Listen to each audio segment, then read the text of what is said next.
If Rocky Marciano took a clean shot at an average person's chin and hit him hard enough, he could decapitate him. That's the legend of Rocky Marciano, that he could take a man's head off with a single punch. Despite knocking out 22 of his first 24 opponents, Marciano didn't recognize the extent of his powerful punch until he met undefeated 6'4" Carmine Vingo in December of 1949. That was his first main event in Madison Square Garden. And Carmine Vingo was doing extremely well with him. Vingo was giving and getting with Rocky on equal terms.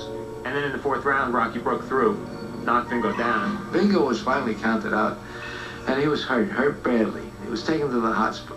They were afraid he might be paralyzed. He was unconscious for a while, and Rocky went to church and prayed for his recovery.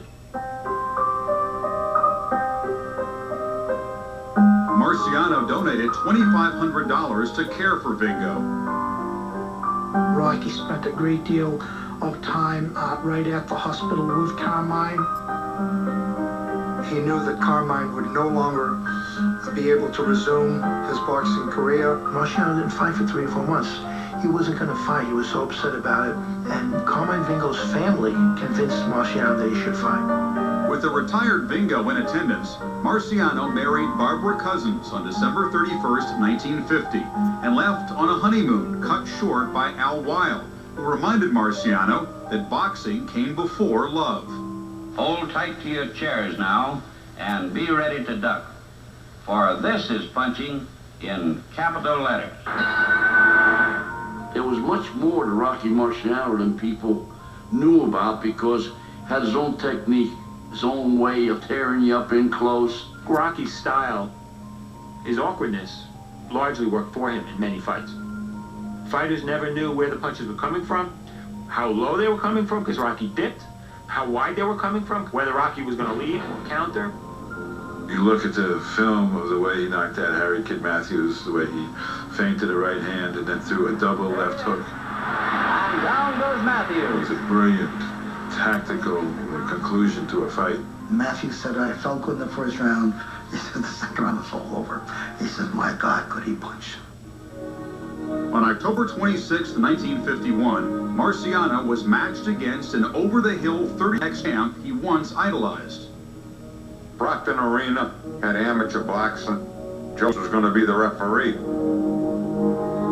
We followed him around. Finally, he went to the men's room, and I boosted Rocky up so we could get a better look at him. When he come out, he spotted us. He threw us a $50 apiece. Joe Louis himself had to talk Rocky into accepting the fight because at that time he was having tax trouble. He needed this fight, and Rocky knew that. But Rocky needed this fight too for a stepping stone. It seems part of heavyweight history that the mantle has to be passed. Al Weil saw that if Rocky could beat Louis, the public would buy Rocky as the next champion to be.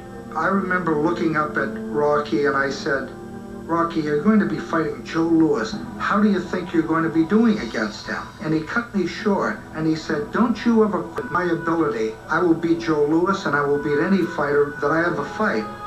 Marciano just did what he had to do with an old Joe Louis. He overwhelmed him. He wore him down in space to use his experience. He knocked Joe Louis clear out of the rope. And Joe is a helpless figure. He looks like one of those bums he used to knock out. Working press, try to help Joe back off the ring apron. You can see Ray Robinson running down the aisle to try to hug Joe Louis to see if he was all right.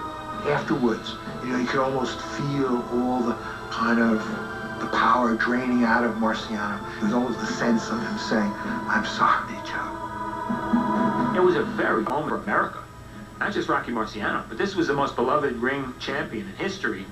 It was one of those situations where he was probably despised for winning a fight. His first real big paycheck came against Joe Louis, of all people. After that fight, Rocky went up to Dad and told him, you worked your last day in the shoe shop. Marciano's father, Fiorino, became a regular at training camp where he ran afoul of Al Weil. My dad was a great cook, in fact, and used to make some specialty things, lentil soup, and certain little things that Rocky enjoyed. Al Weil went in the kitchen and yelled at my dad.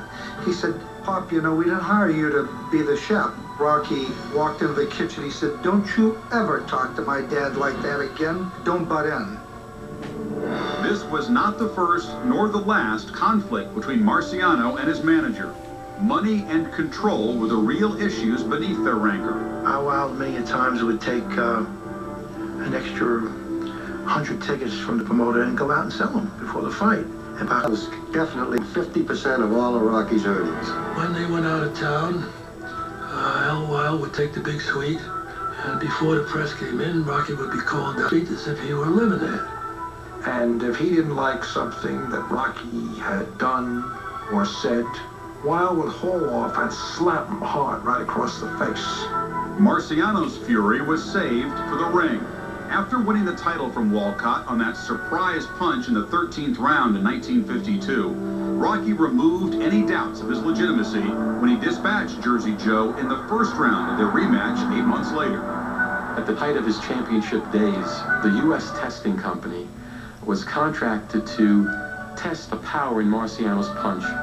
They have him punch into a machine, and they're testing this punch. They came out with a report that said the energy of Marciano's punch was equivalent to an armor-piercing shell. Marciano's reputation as a savage puncher only grew in his 6 title defenses. Particularly gruesome was the beating he gave Roland Lastarza.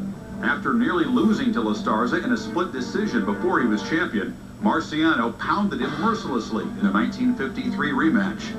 Lastarza was one of the more better-looking people, but after that fight, he wasn't as good-looking.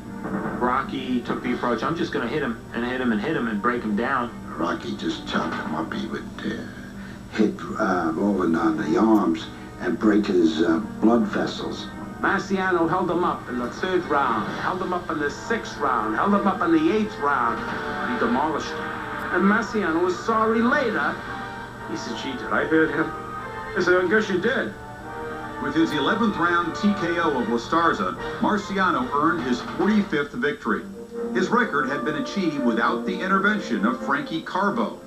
I interviewed Carbo, but he was in the federal penitentiary in Marion, Illinois at that time. And he said that nothing was ever done to influence any arrests because Rocky didn't need it. There was a standing order around the country to all mob families.